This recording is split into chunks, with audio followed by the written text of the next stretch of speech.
welcome back. It is the closing table. I'm here with my boy Ben.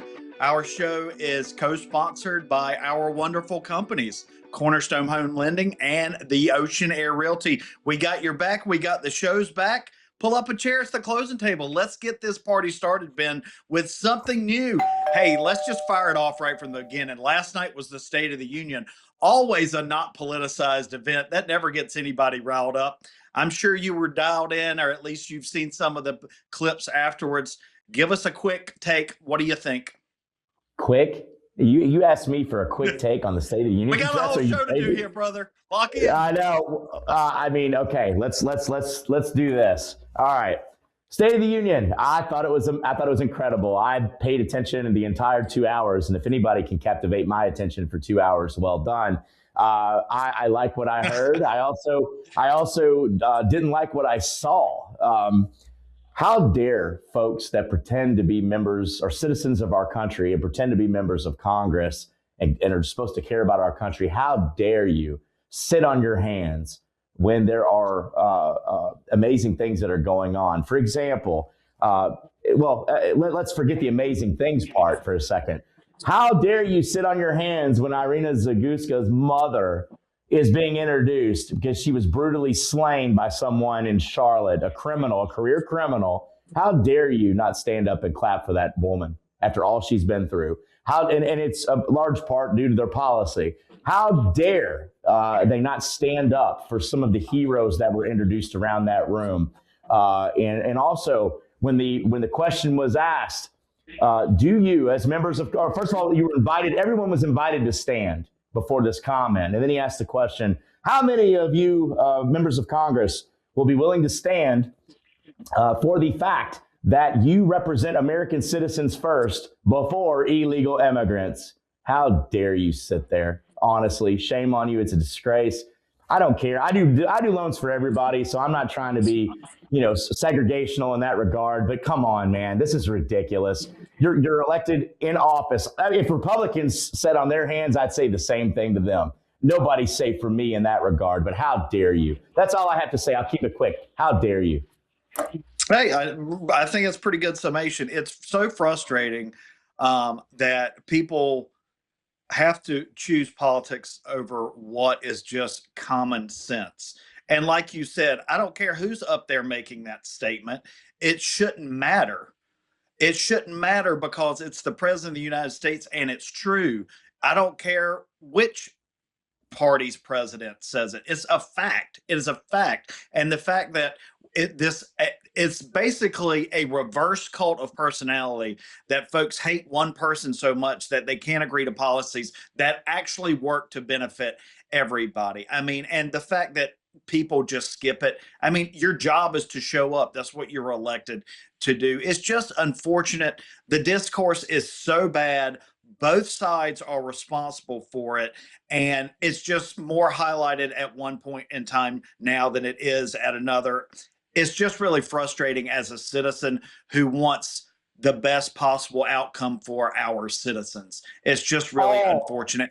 And Doug, let's say, our citizens, all of our citizens, right? Like we're both in agreement on that. I want America to be great for Democrats and Republicans and whoever. I don't care. But just the whole tone, the whole context behind it. People show you who they are if you watch long enough. And I've watched long enough, well before the State of Union address, but I saw all I needed to see last night. And I hope the American people did. That's the important part. I know which way I'm voting, but I hope the American people that may be on the fence took a look at that and said, you know what? It isn't a question anymore. It shouldn't be. It's just so upsetting that everything is made about a person instead of the actual policy. And, 9 times out of 10, the policy's right. Maybe the way it's delivered isn't right. I think a lot of people would agree with that who might support the policies. But it's time for these people to start acting like the adults that they were elected to be and to represent the people the way they were elected. It's just frustrating. All right, let's move on. You're approved. Hey, U.S. hockey. The miracle is back, baby. Maybe not a miracle this time because it wasn't a bunch of college kids versus grown Soviets. But the men's and women's, but men's hockey team, first gold medal since that miracle team in 1980. What do you think about how it ended? Very controversial with the 3-on-3 shootout. The Canadians are complaining. That's what Canadians do. Sorry, guys. But everybody plays by the same rules. So approve the way that it finished with the shootout. Yes 100% or no? approve. 100% approve it. It's the rules. They all knew that before they even went to the tournament. You know that. The Olympic rules are the Olympic rules. You play within the rules. I saw a bunch of posts about, oh, Canada was the better team. Well, no, you weren't. The scoreboard tells me that you weren't. There's facts and non-facts. I don't care. The scoreboard that day said you weren't the better team. You had every opportunity to win that hockey match. And our goalie, who was just absolutely amazing, is going to get the highest award ever honored in our, that's honored in our country. I think it's the Congressional Medal of Freedom. It's absolutely outstanding. So spare me the outrage about, oh, the way it's played and all that. Dude, you play the game to win. Yeah. You know what you're doing. You know what you're doing before you get off the plane. Stop it. I do want to say I am so proud of the USA hockey team. I'm not a hockey fan, but I'll tell you what, I just became one. It was intense. The action was incredible. I mean, Hughes getting his teeth knocked out. How American is that? The dude gets his teeth knocked out on the freaking ice, blood going everywhere, and the dude scores the winning goal. America, baby. America, let's go. What an incredible image that was, right? Him draped in the flag with his teeth busted out and his gold medal. Love it. Just amazing. And it was so cool. And we'll talk more about this topic a little bit later in the show today. But how cool was it to see them walk out in their USA sweaters last night during the State of the Union? And just be proud to represent your country. Politics aside, it's not about you. It's about showing up for the people you represent. So, so cool. So, yeah, I think we both, 2 big thumbs up. Yay, America. Go, America. We won the gold medal. So proud of it. And this isn't to downplay the women's team who won. They've been more dominant lately, of course, not their first gold medal, I don't believe. And it doesn't to downplay any of the other great medalists, but it was a huge story, and we had to talk about it with our limited time today. But let's keep the train moving on the hunt. Guess what? We're hunting for lower rates, Ben. We dropped under 6%. How big is this? Are we going to continue to drop? I mean, it's big. Policy matters, guys. I had people, there's one guy on social media, and I actually had to unfriend the guy because I couldn't tolerate it any longer. He's in the mortgage industry, and he presented a point that said policy isn't going to impact mortgage rates. And this guy's supposed to be like a professional and supposed to be like this guru. And I'm like, bro, you don't know what you're talking about. I've done this 20 years. I'm not the smartest guy in the room. Don't pretend to be. But I know this. Policy matters. If we weren't in the shape that we're in right now, if elections had gone a different way, you wouldn't be seeing this right now. And I promise you wouldn't. Policy matters. So with that being the case, we have an administration in office right now that one of the top things on their mind is how to keep homes affordable, but also protect people's equity that they've gained over the last several years. It's top of mind to these people, and it's top of mind to our president. So I appreciate that. We have leadership in office that cares and understands how business works, and therefore the markets are reacting. I fully expect, and again, I've been doing this since 2006, so I've seen the peaks and the valleys. I went through the crash in 07, 08. I went through the COVID years. I went through everything that you could possibly have thrown at you in this industry. And I'm telling you right now, the next couple years, the next few years are going to be very, very sweet. And I expect, again, if I had a crystal ball, I'd be a billionaire. But as far as interest rates go, I expect them to continue to fall further. And I also expect us to end up somewhere in the mid 4s to low 5s, somewhere in that area. And guess what? That's a whole lot easier decision for somebody that's sitting on a 3.5% interest rate to say, okay, you know what? 4.5, I'm okay moving now. I'm not okay when I have to double my rate, buy the same priced house for a double payment. That doesn't work for people, and I don't blame them. So lower interest rates are great for all of us. I don't make money off higher interest rates. We don't do that. It's not the way that our business works. I make money off loan volume. So the more loans I close, the bigger my paycheck is. So I hope interest rates fall to 1% for all I care. I don't have a dog in that other than I want to see our clients feel good about what they're receiving in terms of an interest rate to keep their payment nice and affordable. Yeah, 100%. I think psychologically it's really big.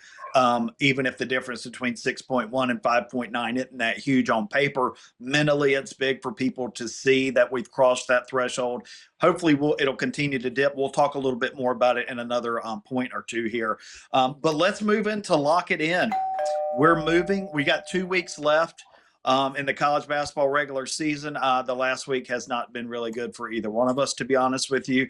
The Wolfpack got absolutely blown out of the water last night in just a completely embarrassing display. I thought the Cardinals, at least they were tight at Carolina.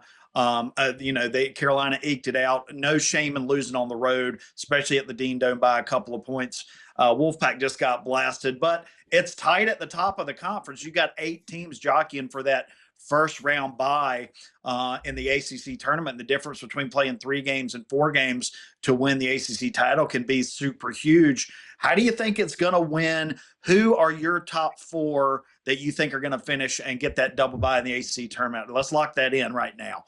Well, I want to touch real quick on the University of Louisville Cardinals. What I saw at North Carolina wasn't what you saw. I saw a pathetic display of coaching. I saw a pathetic display of just overall ball handling and decision making. Our team is regressing. The University of Louisville at one point was number 6 in the country. Now we don't belong in the top 25. They remind me a lot of NC State. And to be fair with you, Doug, I've seen us play incredible basketball. I've seen NC State play incredible basketball. I've also seen them play awful basketball. And I know for me, I like Pat Kelsey. I think he's a great person, but I have yet to see him win a big game in a big situation. I have yet. He hasn't done it.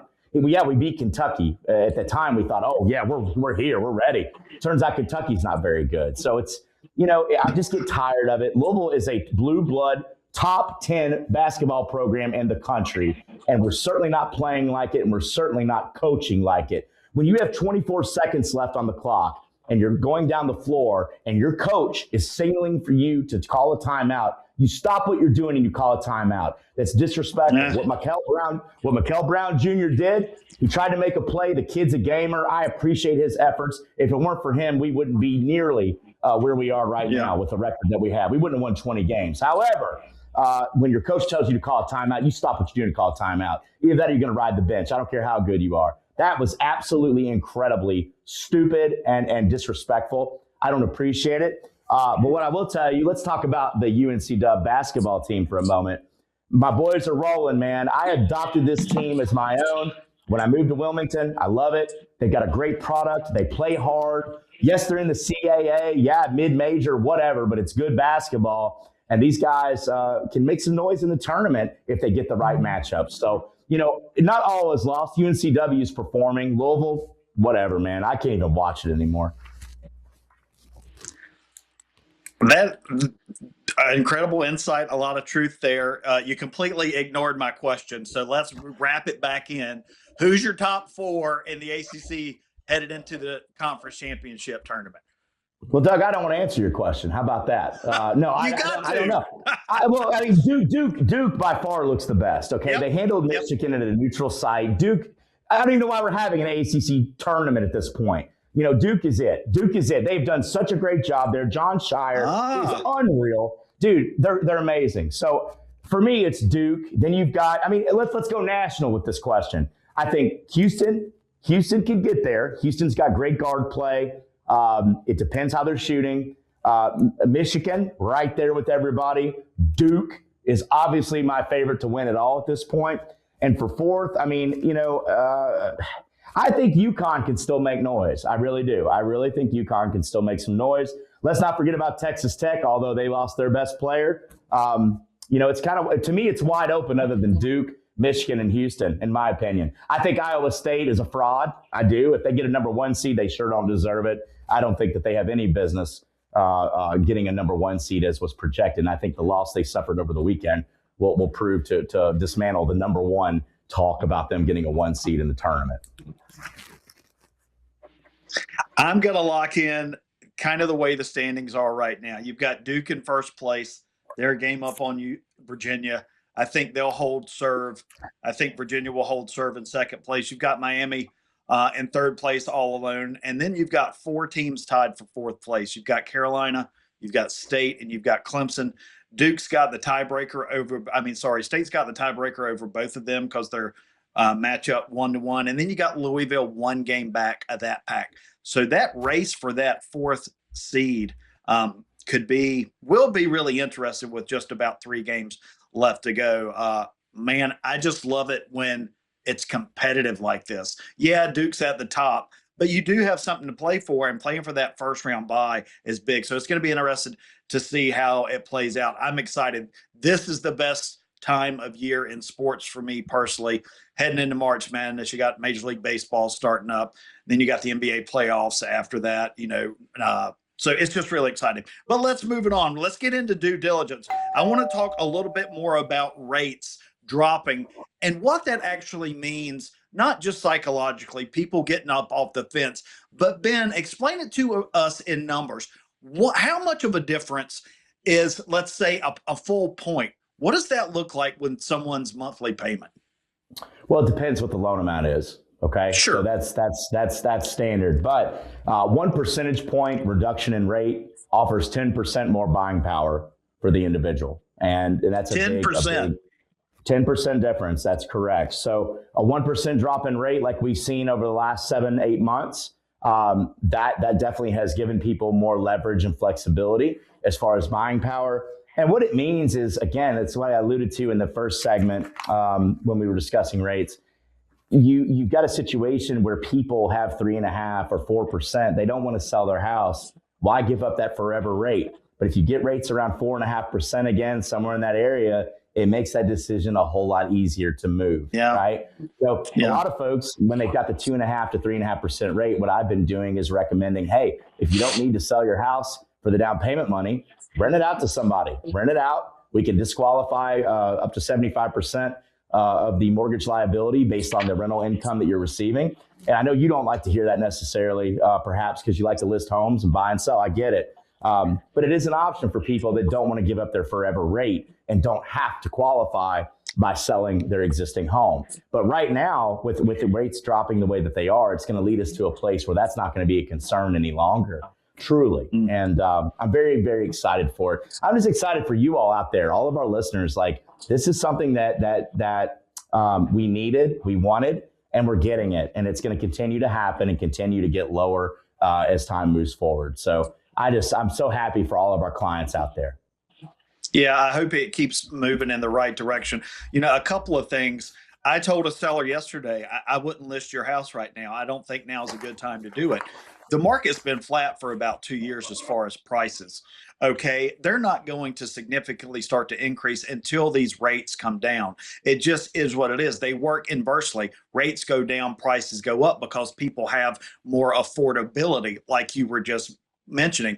I told him to wait. I was like, looking at your net sheet right now and what you said you want to get, there's no way you're going to get it. I can't justify it, and I'm not just going to put it on the market because that's what you want. That's a disservice. That is a disservice. Agents who will just list something and promise the moon without anything to back it up because they're desperate for the business. It's unfortunate. It really goes against what we're supposed to be, and that's a fiduciary for our client. Now, yeah, sometimes we get it wrong because things happen, but the best advice we can give is honest advice. And that's why I told the guy, I was just like, now's not a good time. I'll list it if you're fine with getting this net, but if you're expecting this, now is absolutely not the right time. And I mean, that's my job to do. The other thing that I'm really excited about, is our friends who closed a year ago, who closed 2 years ago, that are locked in at 7 or maybe even higher, or those high 6s. Now they can really start to look, I think, later this year about refinancing. And if they're going to be in their home long term, then that's great because that opens up more cash flow for them on a monthly basis to do other things they need to do to support their family. So it's not just for prospective buyers and sellers. This is great news for people who already own their home, who can free up more capital. So I'm just excited about it all the way around. I think, like I said, getting below 6 psychologically is huge. And now I hope we can get under 5.5, and that can be psychologically huge too. So hopefully things keep moving in the right direction. I think they're trending the way we were hoping and have been talking about for months now. And it's good to see it in reality, and hopefully we get even more reality. Yeah, I'm with you. let's move this. We've got our episodical gripe session. Fix this. Let's complain about these teams who won't go to the White House because they hate the president so much.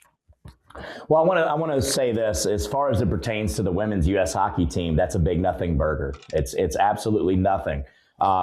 Apparently, they had scheduling conflicts, whether it was professional and also travel. It wasn't to disrespect the White House or to not show up there to make a political stance. That's been confirmed. So, as far as it pertains to the hockey team, the women's hockey team, to be specific, I'm okay with that. I mean, I get it, and they'll be there, and they'll get their day of honor, which they rightfully deserve. Those women were incredible. How tough of a woman do you have to be to play ice hockey? I mean, it's unreal, dude. You got to be just a badass. You have to be to play hockey. It's a rough sport. So, kudos to those women. I appreciate the fact that it wasn't a political stunt. I appreciate the fact that it was due to scheduling conflicts and things like that. I'm okay with that part. As far as professional teams, whether, if I was invited to the White House by anybody other than people I support, I would still go. It's not about them. It's about me at that point, right? Like you're honoring our team. You're honoring our team. You're not honoring yourself. You're honoring our team in front of our nation. And to me, it's a sign of respect that particular office is inviting you somewhere. So for me, it's not about the person or the politics. It's about my team and our efforts. So I wish more professional franchises would look at it that way. Pardon me. When they use it as an opportunity to perform a political stunt, I immediately get turned off. I'm not into that on either side. I don't think it's right for anybody to deny themselves an opportunity to do something that they may not ever get to do again and be showcased in such an amazing light. Yeah, I agree with you. And really cool to set the record straight about the women's hockey team, and looking forward to when they can actually go and do it and get it rescheduled. I think it's a shame when anybody doesn't do it. It's, for so many folks, a once in a lifetime opportunity. And to take away from that just because you don't necessarily agree with who is there, it's just so short sighted. And what about for your fans who have supported you and would love to see you do that too, and just celebrate with you? And you're really just celebrating that the freedom that we have in our country to do something like that. And I agree with you. I wouldn't care who it was that invited me. If I had the opportunity, I would definitely go to celebrate with my teammates because it's such a huge accomplishment and it's something you work your whole career to achieve, so go celebrate it. But, to each their own. We live in a country where people can decide to do that. And we're very fortunate to be able to do that too. That's just two old guys griping. Let's keep moving over to the counter offer. Let's talk a little bit about, is NIL affecting Cinderella's magic and how we take a look at this sports time of the year with March Madness coming up? What's your take on it? I think we're going to find out. I don't think we've really had a good test run with it yet. I really don't. I think this year will be a telltale sign. I do think that any team on any given day can beat anybody. I mean, we've seen it over the years, but it certainly does make it a whole lot harder when you've got blue chip players or a roster that you paid $22 million for, and you've got a mid-major team that paid maybe $1 million, $1.5 million. There's a big discrepancy there. But I mean, you know what? I love March Madness. I don't like the way the NIL is being run. I think it's like the Wild West right now. I don't like what I see. I also, for college sports, I really enjoyed watching players develop and grow within a system. And now you don't have that. Every year it's new faces, new names. What's senior night? Senior night really is just for the walk-ons anymore, because you don't see a lot of seniors that are graduating or not graduating. I shouldn't say that. You don't see a lot of seniors being in attendance for that because they've moved on to so many other schools, or they've left to go to the NBA. Like, I can't keep track of all these kids. Every year it's something new. So I miss the growth and development and the continuity of having those teams stay together. But, I think this year will be a telltale sign if Cinderella even has a chance in something like the NCAA tournament moving forward. Yeah, I agree with you. I think it's hard to tell yet. I think we'll know a lot more after this year's tournament. On one hand, I think it's good that you've got teams that haven't historically been at that blue chip level might have the opportunity to get in there and make some noise. at a deeper level because maybe they do have deep pockets. They've just never been really good. So that introduces new names into the conversation. But at the same time, is it going to take away from those mid-majors making those runs that we all love to see? That's I mean, everybody loves an underdog, right? Unless your team's playing the underdog. So that's always fun to see. So I think the verdict is out. Yet we're not sure, but I'm really looking forward to finding out. And I always look forward to that first Thursday and Friday. Those are probably the only 2 days during the year that I actually check out of work for sports, because I really like to take in those first 2 days and have the screen on with all the games going on. It's just a special time of year. Let's talk a little bit more about getting local, since we were talking more national about basketball earlier. I take your opinion to be that Duke is clearly the front runner of teams in probably the ACC, SEC heading into March Madness. Do you see anybody else having a chance to make any noise and make a deep run? No, I don't. No, I think I see it. I see inconsistencies night in, night out. I think Clemson, can they win some games? Sure, but they can get beat very easily. North Carolina, I mean, they beat. You were giving Louisville flowers against North Carolina. I'm going to go back to that. They didn't have their best player. We had all of our weapons, and we still can't beat these guys. And it shouldn't even have been that close. They were up by 10, but they're great. North Carolina is great at blowing big leads late in the game. They've been doing it all season. Whether it be losing the game as a result of it or having the other team come back to make it close and scary. So I don't see anybody other than Duke right now. The SEC, I mean, it's hit or miss. I mean, the SEC to me doesn't have a standout team like a Duke that dominates the ACC right now. So I think Duke is the best coach team in the country. I think they have the best players, and I just don't see them getting beat this year. I think last year left a bad taste in their mouth. They all felt like they should have won it with Cooper Flagg, Con Knipple, all those guys, and really I thought they would too. Florida could make some noise in the SEC. They've been playing really well as of late. They've got the tournament experience with some of the players that are still on that team, and obviously I said UConn before. They're very well coached. And they could get it done. They've got to play better than they have been lately. But I don't see anybody other than Duke at all, Doug. I think Louisville is a first-round exit waiting to happen. I think NC State it could be a very similar situation. I see a lot of similarity with Luke. That's my 8-year-old son. For everybody that wants to know, I have no idea how he came into this conversation. But I think NC State and Louisville have a lot in common. They either show up and play amazing, or they show up and absolutely, shit the bed. So I think Duke. I think Duke all the way, to be honest with you, and that's just my own take on it. Been watching a lot of basketball this year, and that's kind of where I'm at. I will say this: UNCW.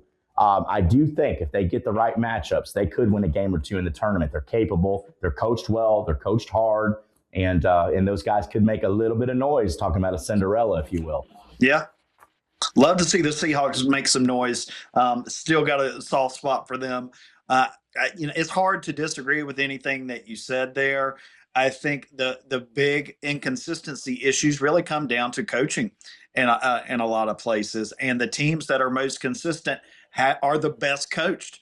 And at the end of the day, in a tournament style situation, it's coaching is going to outwin talent because all the teams have talent, right? Right. So who's going to be the best X's and O's? Who's going to motivate the best? Who's going to make those adjustments on the fly? Who's not going to come out or the start of the game like they didn't get off the bus? Who's going to make the right adjustments at halftime to fix the things that were going wrong or to shore up the things that were going right in the first half? When you get to that level and you're not playing, the 10th ranked team in the conference or some, bottom dwelling mid-major in a regular season game, that's when, the stars really start to shine.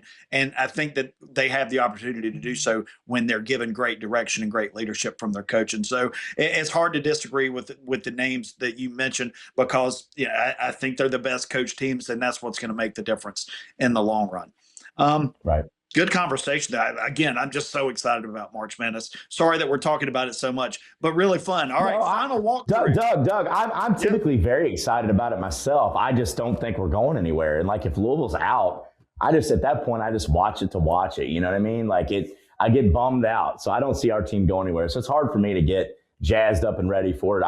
I wish I had your energy and enthusiasm about it, regardless of how our teams are doing. So well, to be fair, we were the worst team in the conference last year, and we're, sometimes I'm a little disappointed, but we're basically where Will Wade said he wanted to be, and that was fourth place in the conference in his first year. And for us, fourth place in the conference is, rarefied air over the last 20 years. I mean, we've hit it a couple of times, but it's not the norm for us. It's above average for us. So it's hard to temper those expectations versus being disappointed when you get blown out.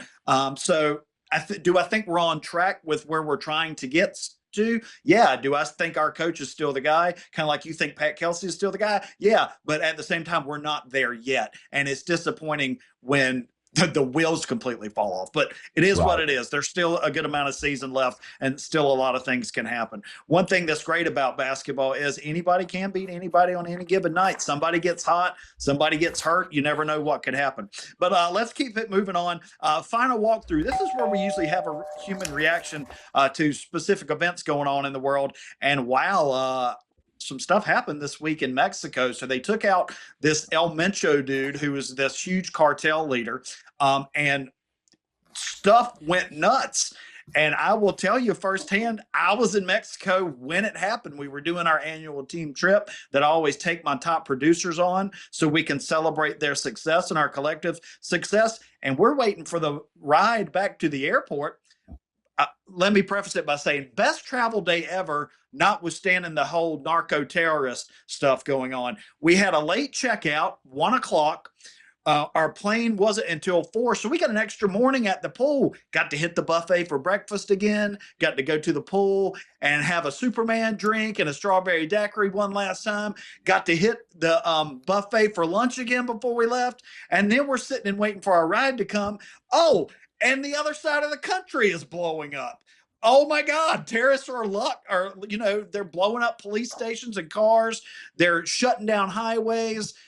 They're ordering people to shelter in place in these resorts. Some resorts are shutting down. Planes are being grounded. Flights are being canceled. And we're getting ready to go to the airport. So you can imagine what we're thinking. It's just like, whoa, wow. But fortunately, we made it to the airport. But I'll tell you, when we landed in Raleigh about 7:30, we start checking our phones again, and planes now in Cancun are being grounded where we came from. So for everybody, it started in Puerto Vallarta, which is on the West Coast, but it started moving east to the other tourist spots. And I mean, we literally got out of there just in the nick of time. We could have gotten stranded. So thoughts and prayers with everybody that this is impacting, because it's not a great situation. Doug, I think you may have turned Spanish down there the way you said Puerto Verde. I mean, it was very Spanish. I think you might have a sombrero on right now. I'm not sure. Here's my thing on this. First of all, I'm glad you guys made it out safely. Second of all, you need to find a different destination to take the team to. I'm sure they all really appreciated Cancun. It's beautiful, but you don't have to worry about narco terrorists blowing up your building that you're staying in if you stay somewhere in the state. So my recommendation would be maybe the Keys next time, somewhere in Florida. Let's keep it local. Maybe we should have put that on the segment of getting local that we have on here. I will say this. I'm tired of hearing about these cartels. You take out one of the heads of them, they've already got people that are already in place to take up the mantle that person left behind, their legacy or whatever. Here's what we need to do. If Mexico won't take care of the problem, we need to go in there and do it ourselves. Okay, it's enough. I've had enough of cartels talking about we're going to run this, going to run that. If they don't like something that the Mexican government does, they start killing their first responders, policemen, stuff like that. It's ridiculous. I say end it all. Go over there and just take them all out and put your foot on their throat. Enough's enough. I'm tired of it. I would love to be able to travel to Mexico and feel like my throat wouldn't get slit from being a white American. I would love to feel that way, but I don't. And, it's unfortunate. So I think they need to get rid of these narco terrorists all at once and just be done with it. Boom, bang, over with. Dismantle them, be done. The problem is the Mexican president, it sounds like, is in bed with the cartels. She escaped conveniently to a naval warship while all this was going on. right? She's out of the line of fire while her citizens are getting blown to smithereens, and they're allowing it to happen. So shame on you, Mexican government, for what you've done to your people over the years. You've been in bed with these cartels because the money is so sweet. But it's time for somebody in Mexico to step up in leadership and say, enough. And if they're not going to do it, they're right on our border. They send us all their bad people. Not anymore because we have a secure border, but they were. So why don't we just go ahead and say, you know what? You're way too close in proximity as our neighbor to allow you all to allow this to go on and continue. So I'm all about putting your foot on the throat of these people. They're killing people with the drugs they send over here, and they're killing people with weapons, guns, missiles, grenades, whatever the hell they have. I'm over it. So I'm tired of these narco terrorists. I think they need to go. They need to be exterminated like a bug. It seems like we might be at an inflection point where something like that might actually happen. After years of people talking about it, we might have the people in place right now that would actually move on it. And it's hard to really disagree that it's a bad idea. It's a shame that the leadership of Mexico, tucks their tail and runs while their citizens are dealing with this and just not making it a priority to protect their citizens. It's just the same. It will be interesting to see how it plays out. But speaking of playing out, it's closing time, baby. We made it to the closing table again. What are you looking forward to following which story over the next week? I'm really interested in paying very close attention to the market reactions from the State of the Union address. Yeah. Policy matters, words matter. And when you get in a situation like this, the markets have reacted very favorably to the policy that this administration has put forth.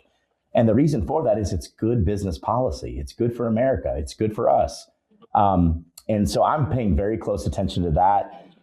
Mortgage rates, obviously, I pay attention to that every day. That's something that I'm always going to keep my finger on the pulse of because I have a fiduciary responsibility. Like you were talking about earlier in real estate, I have a fiduciary responsibility to my clients to make sure that I'm keeping track and being their go-to expert for all things mortgage. So rates are a big part of that. I definitely be keeping up with that. Those are my two hot buttons right now, especially market and what the rates are doing and what they're projected to do. So, that way I can keep my real estate pros like you informed, Doug, let you know, because there's a lot of articles out there that may be some fake news, right? So I like being able to deliver that information to my trusted partners as well as my wonderful clients. So those are my two main hot points. Yeah, I'm right there with you. I mean, I think that's the news of the day right now. It is going to have, there's always a reaction. Reaction lately has been good. Hopefully we get more of that good reaction, market-wise speaking. So let's see. I'm going to keep my eyes peeled and my news on and pay attention and read and see what's happening. And that way, again, I'm more informed so I can better advise my clients as well, and our shared clients, so we can help them make the best decisions for what they're trying to accomplish. But I guess it's time to wrap up. We made it through another episode. This was some great discussion. I hated being off last week. I thought about you sitting by the pool, but not very long because I knew I'd see you back at the closing table again this week. Well, hey, Doug, next time I want an invitation, although I don't want it to Mexico. So don't forget about your trusted lender over here. I'd like to be chilling by the poolside with you guys. So, hey, don't leave me out in the cold next year, Doug. I'd love to go. Okay, we'll get you on board next time. Well, guys, thanks for joining us. Thanks again to Cornerstone Home Lending and the Oceanaire Realty for helping sponsor our show, giving us the opportunity to have our voice and come in here and talk to you guys and share some great information with you. If you've enjoyed the show, and hopefully you have, like, subscribe, share, make a comment about something you'd love for us to talk about. We want to talk about things that interest you. And until next time, this has been The Closing Table. We'll see you next time. We're closed.